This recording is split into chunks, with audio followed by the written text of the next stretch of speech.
हाँ तो दोस्तों, फिनो पेमेंट्स बैंक के आईपीओ के बारे में हम इस वीडियो में बात करेंगे और जानेंगे किस आईपीओ के अंदर आपको अप्लाई करना चाहिए या नहीं। चलिए शुरू करते हैं। तो देखिए, सबसे पहले हम ये जानेंगे कि ये कंपनी कब इनकॉर्पोरेट हुई थी और कंपनी के बारे में जो इन्फॉर्मेशन होगी उसके बारे में हम यहाँ पे बात करने वाले हैं। तो देखिए, 2017 में ये कंपनी इनकॉर्पोरेट हुई थी, तो यानी कि 3 से 4 साल इस कंपनी को हुए हैं। तो मतलब ये एकदम नई कंपनी है, एक फिनटेक कंपनी है, यानी कि ज़्यादा टेक्नोलॉजी में यहाँ पे इनका मतलब ज़्यादा डिजिटलाइजेशन के ऊपर यहाँ पे इनका मेन फोकस है, ना कि जो ट्रेडिशनल जो बैंकिंग होती है उसके ऊपर इनका कम फोकस है। तो देखिए, कंपनी क्या करती है। तो देखिए, सबसे पहले तो जो करंट अकाउंट और सेविंग अकाउंट वाली सर्विस है वो कंपनी देती है। करंट अकाउंट सेविंग अकाउंट क्या होते हैं ये आपको पता होगा। अगर जो उसके अलावा डेबिट कार्ड वगैरह जो रिलेटेड ट्रांजेक्शन होते हैं उससे रिलेटेड, यानी कि क्रेडिट कार्ड वगैरह और डेबिट कार्ड ये सब यहाँ पे आ गया। उसके अलावा अगर हम बात करें तो डोमेस्टिक रेमिटेंसेस हो गया, और उसके अलावा थर्ड अगर हम बात करें तो ओपन बैंकिंग फंक्शनैलिटी, यानी कि अगर आप जो फिनो पेमेंट बैंक का ऐप है वहां से आप इनका बैंक अकाउंट ओपन कर सकते हैं, मतलब आपको ब्रांच में जाने की जरूरत नहीं है। तो यहाँ पे ये हमें प्योर एग्जांपल दिख रहा है कि कैसे यहाँ पे डिजिटलाइजेशन के ऊपर कंपनी का फोकस है। अगर उसके अलावा अगर हम बात करें तो कंपनी के माइक्रो एटीएम है, और अगर कैश अगर आपको विड्रॉ करना है तो जो आधार इनेबल्ड पेमेंट सिस्टम्स होते हैं वहां जाकर भी आप पैसे विड्रॉ कर सकते हैं। वहां पर आपको केवाईसी का जो होता है वो उसका जो पूरा वेरिफिकेशन वगैरह होता है वो करना पड़ता है, फिर आपको वहां पे आपको पैसा मिल जाता है। अब अगर हम इसके अलावा अगर हम बात करें तो देखिए, कंपनी अभी पूरे थर्ड पार्टी बिजनेसेस के ऊपर यहाँ पे काम कर रही है, यानी कि जो third party gold loan, insurance, bill payment, recharges, यानी कि जो पूरे थर्ड पार्टी जैसे कि मुथूट फाइनेंस का गोल्ड लोन है तो यहाँ पे ये जो बैंक है ये उसे यहाँ पे सेल करता है, तो उसके ऊपर इनको एक अच्छा कमीशन मिलता है। या फिर इंश्योरेंस वगैरह हो गया, LIC, HDFC लाइफ, तो इन कंपनी से टाइप वगैरह करके यहाँ पे ये अपना ये इंश्योरेंस बेचते हैं और वहां से इनको कमीशन वगैरह मिलता है। अगर आप इसकी एक और अच्छी बात यह है कि जो डिजिटल ट्रांजैक्शन के ऊपर इनका मेन फोकस है, ये देखिए, थर्ड अमंग लार्जेस्ट बैंक, यानी कि जो टेक्नोलॉजी के ऊपर ये जो कंपनी ये जो बैंक इतना काम कर रहा है तो वहां पे इनको थर्ड रैंकिंग मिली है।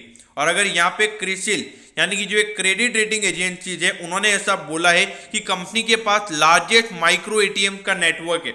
माइक्रो एटीएम यानी कि जो छोटे एटीएम होते हैं वो, और उसके अलावा अगर हम बात करें तो हाईएस्ट डिपॉजिट ग्रोथ भी इनका रहा है अगर हम FY 2021 की अगर हम बात करें तो। देखिए, यहाँ पर अगर इतना अच्छा डिपॉजिट ग्रोथ अगर देखने को मिल रहा है, उसके अलावा जो कंपनी जो बैंक है उसका जो मेन फोकस है वो लोअर एरिया के अंदर है, यानी कि देखिए मेट्रो सिटीज के अंदर तो बड़े बैंक ऑलरेडी हैं, तो वहां पर इस बैंक का प्रेजेंस होना कोई मतलब नहीं है। तो इनका मेन फोकस है लोअर एरियाज में जहाँ पे बैंकिंग सर्विसेज अवेलेबल नहीं है, इसीलिए मेरे ख्याल से काफ़ी अच्छी ग्रोथ यहाँ पे अवेलेबल है। और देखिए, डिपॉजिट ग्रोथ जो यहाँ पे कंपनी का है थर्ड हाईएस्ट, ये मेरे ख्याल से हमें दिखाता है कि कैसे यहाँ पे बैंक एग्रेसिवली ग्रो हो रहा है। अब यहाँ पे कंपनी की स्ट्रेंथ क्या है, तो देखिए, यूनिक यहाँ पे इनका जो डिस्ट्रीब्यूशन नेटवर्क है और टेक्नोलॉजी के ऊपर जो इनका मेन फोकस है तो वो इनकी एक बहुत ही बढ़िया बात है। और देखिए, मेन टेक्नोलॉजी पे अगर ये बैंक अगर काम करेगा तो इनकी जो कस्टमर सर्विसिंग होगी, यानी कि जो पूरा टेक्नोलॉजी पे ये सर्विस देंगे कस्टमर को, तो वहाँ पर वो काफ़ी अट्रैक्टिव हो जाती है और इफेक्टिव हो जाती है, मतलब घर बैठे कस्टमर की एक क्वेरी सॉल्व कर सकते हैं। और अगर उसके अलावा अगर हम बात करें तो देखिए, टेक्नोलॉजी डेवलपमेंट में कंपनी का यहाँ पे लगातार फोकस है, और उसके अलावा उसके अंदर कुछ कुछ नई नई चीज़ें करने में भी कंपनी यहाँ पे काम कर रही है।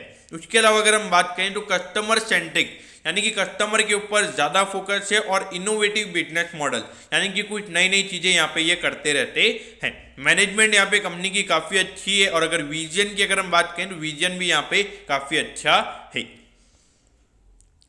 अब देखिए, अगर हम बात करें तो ये कंपनी आईपीओ लेकर क्यों आ रही है, तो देखिए, जो कंपनी को यहाँ पे कैपिटल रिक्वायरमेंट है जो फ्यूचर में उनको चाहिएंगी, मतलब उनको अगर ग्रो करना है तो कैपिटल तो चाहिए गई, तो उसके लिए यहाँ पे ये बैंक आईपीओ लेकर आ रहा है। और उसके अलावा जो एक्सपेंसिव वगैरह इस ऑफर, यानी कि जो आईपीओ लेकर आते हैं वहाँ पर भी एक्सपेंसिव वगैरह होते हैं, तो उसके लिए यहाँ पे ये कंपनी आईपीओ लेकर आ रही है। अब कंपनी के फाइनेंशियल पे नजर डालिए। देखिए, 371 करोड़ थे यहाँ पे रेवेन्यू का नंबर 691 करोड़ हुआ, यानी कि ऑलमोस्ट यहाँ पे ये जो रेवेन्यू का नंबर है डबल हुआ था। और अगर पिछले साल अगर हम बात करें तो पिछले साल भी अच्छे से ये रेवेन्यू का जो नंबर है ये ग्रो होता हुआ हमें नजर आया है। ऑलरेडी यहाँ पे 2 साल कंपनी लॉस में थी, लेकिन पिछले साल अगर हम देखें तो कंपनी प्रॉफिट में भी आ गई है। 20 करोड़ का यहाँ पे पिछले फाइनेंशियल ईयर में कंपनी को प्रॉफिट हुआ है। तो देखिए यहाँ पे कंपनी अभी ब्रेक इवन पे आ चुकी है और अभी यहाँ पे 300 करोड़ का भी फंड रेज कंपनी कर रही है, जो अपना अगर हम बात करें फ्रेश इशू के लिए, तो यहाँ पे और भी कंपनी के लिए ग्रोथ की अपॉर्चुनिटीज और भी बढ़ जाएंगी। जो फिनोपेटेक लिमिटेड है ये इस कंपनी की प्रमोटर है, ये भी कह सकते हैं कि ये इसकी एक पेरेंट कंपनी है। अब देखिए ये जो आईपीओ है 29 को खुल जाएगा और 2 नवंबर को ये आईपीओ क्लोज हो जाएगा। अगर उसके अलावा अगर हम बात करेंगे तो एक शेयर की फेस वैल्यू यहाँ पे 10 रुपए है। अगर कट ऑफ प्राइस की बात करें तो 577 रुपीज का यहाँ पे कट ऑफ प्राइस है और 25 शेयर्स का यहाँ पे लॉट है, यानी कि अराउंड 14,425 रुपीज आपको एक लॉट के लिए चाहिएंगे। अगर इशू साइज की बात करें तो 1200 करोड़ का ये आईपीओ है, जिसके अंदर से 300 करोड़ का यहाँ पे फ्रेश इशू है, यानी कि ये जो पैसा है ये बैंक के पास जाएगा और बैंक अपने कैपिटल रिक्वायरमेंट के लिए यहाँ पे ये पैसे को यूज करने वाला है। और जो 900 करोड़ का यहाँ पे जो ऑफर फॉर सेल है वो यहाँ पे जो फिनोपेटेक लिमिटेड कंपनी है ये इसके पास, यानी कि जो इसकी पेरेंट कंपनी है उसके पास ये पैसा जाने वाला है। अब देखिए अगर अलॉटमेंट की बात करें तो 9 तारीख को इसका आपको अलॉटमेंट के बारे में पता चल जाएगा कि आपको अलॉटमेंट मिला है या नहीं। अगर रिफंड की बात करें तो 10 तारीख को अगर अलॉटमेंट नहीं मिलता तो आपको रिफंड मिल जाएगा और 11 तारीख को आपके डीमैट अकाउंट में शेयर ट्रांसफर हो जाएंगे अगर आपको अलॉटमेंट मिलता है तो, और 12 तारीख को इसकी लिस्टिंग है। तो देखिए 11 तारीख की लिस्टिंग नाइका की है और 12 तारीख की लिस्टिंग इसकी है। अब देखिए 14,425 रिटेल कोटा के अंदर आपको एक लॉट के लिए अप्लाई करने के लिए चाहिएंगे और 13 लॉट अगर आपको मैक्सिमम अगर आपको अप्लाई करना है तो आप 13 लॉट के लिए अप्लाई कर सकते हो। इसके लिए आपके पास 1,87,525 रुपीज होने चाहिए। अगर आपको 2 लाख से ऊपर की एप्लीकेशन लगानी है तो आप HNI कोटा में एप्लीकेशन लगा सकते हैं। अब अगर हम वैल्यूएशन की यहाँ पर अगर हम बात करेंगे तो देखिए अगर एक बैंकिंग का यहाँ पे 14.6% का अगर रिटर्न ऑन नेटवर्थ, तो ये रिटर्न ऑन नेटवर्थ काफी अच्छा है। और अगर आप देखोगे तो इनका जो 20 करोड़ का ही प्रॉफिट आया, ये प्रॉफिट का नंबर आने वाले टाइम पे बढ़ने वाला है, तो वहां पर ये रिटर्न ऑन नेटवर्थ का नंबर भी बढ़ेगा। तो रिटर्न ऑन नेटवर्थ बैंक का अच्छा है, लेकिन अगर हम वैल्यूएशन पॉइंट ऑफ व्यू से अगर हम बात करें तो 2.62 का यहाँ पे कंपनी का अर्निंग पर शेयर है, तो उससे अगर हम देखें तो अराउंड 220 का यहाँ पे कंपनी का प्राइस टू अर्निंग रेशियो आता है, जो कट ऑफ प्राइस कंपनी का है। लेकिन देखिए अभी कंपनी का ब्रेक इवन हुआ है, उसके बाद में अभी कंपनी के जो प्रॉफिट के नंबर्स से एग्रेसिवली ग्रो हो सकते हैं, तो उसके हिसाब से ये जो प्राइस टू अर्निंग रेशियो मेरे ख्याल से आने वाले कुछ टाइम में ये भी जस्टिफाई हो जाएगा अगर कंपनी अपनी प्रॉफिट को अच्छे से ग्रो करती है तो। अगर नेट एसेट वैल्यू की बात करें तो ये है 19.3। देखिए नेट एसेट वैल्यू थोड़ा बैंक के पॉइंट ऑफ व्यू से नहीं देखना चाहिए, क्योंकि इनके पास लाइबिलिटीज काफ़ी ज़्यादा होती है, यानी कि जो कस्टमर के डिपॉजिट्स होते हैं वो बैंक के लिए एक लाइबिलिटी होती है, तो उसकी वजह से इनका जो NAV होता है वो एट द एंड कम हो जाता है।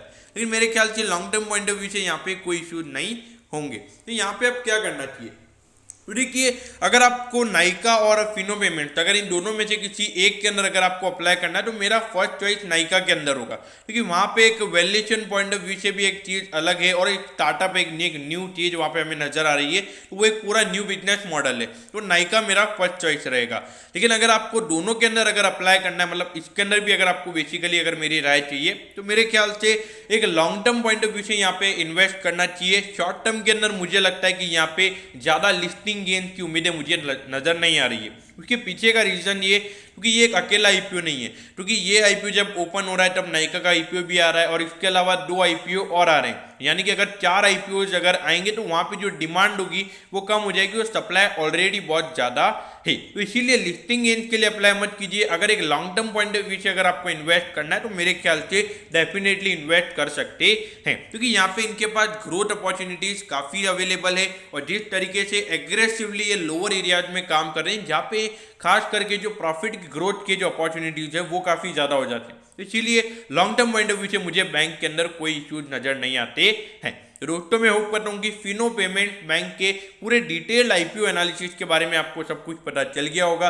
अगर आपकी कोई भी क्वेरीज है तो आप कमेंट कीजिए, मैं जरूर आपके कमेंट पर रिप्लाई करूंगा। ओके दोस्तों, thank you, have a nice day.